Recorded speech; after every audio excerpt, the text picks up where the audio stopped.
Em Cima do Fato, com Edilene Lopes. Oi, Edilene, como que a gente pode avaliar a suposta tensão interna no Supremo Tribunal Federal gerada pelas decisões de Alexandre de Moraes contra Jair Bolsonaro? Bom dia. Bom dia, Kátia. Bom dia, Travassos. Bom dia aos nossos ouvintes. É claro que toda essa pressão leva uma crise para dentro do Supremo Tribunal Federal.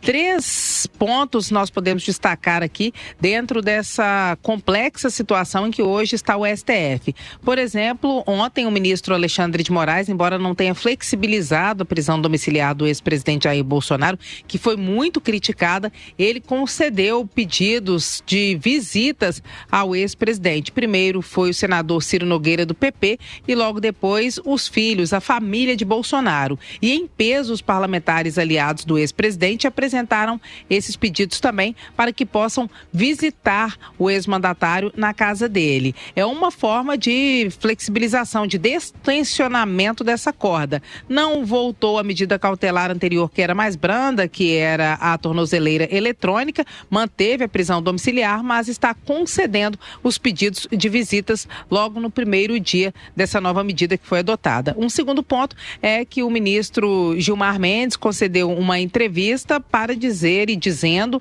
que Alexandre de Moraes não está isolado, que foi também uma conversa que circulou muito aqui em Brasília, logo depois da aplicação da Lei Magnitsky contra o ministro Alexandre de Moraes.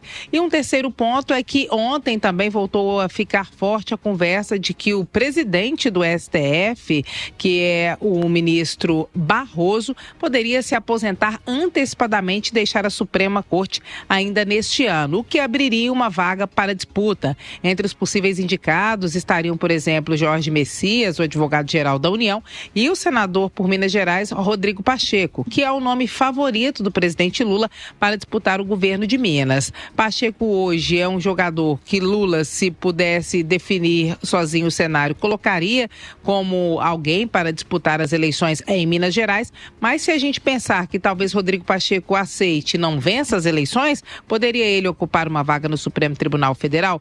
Não podemos dizer se sim ou se não, mas é possível pensar em todos esses cenários. E a pressão sobre Barroso ela é muito grande. Os ministros do Supremo Tribunal Federal, disse aqui Marco Aurélio, que foi presidente da Suprema Corte, o ministro concedeu entrevista para a gente na semana retrasada e disse que o ministro do STF hoje não pode andar nas ruas por causa da pressão da polarização política. Então, essa possibilidade estaria ficando mais forte para o ministro Barroso, embora ele não tenha falado publicamente sobre isso. Sobre os possíveis candidatos a essa vaga, como Rodrigo Pacheco, que também não deu nenhuma declaração nesse sentido. Mas são conversas que, de certa forma, vão abalando a unidade do Supremo Tribunal Federal, vão criando ali algumas situações de ou conflito interno ou de muitos desmentidos terem que ser feitos, a cada fala tem uma crítica. Então, sim, esse poder hoje é um poder que tem a sua estabilidade, digamos assim, em risco em meio a toda essa situação, com a oposição fazendo uma pressão muito forte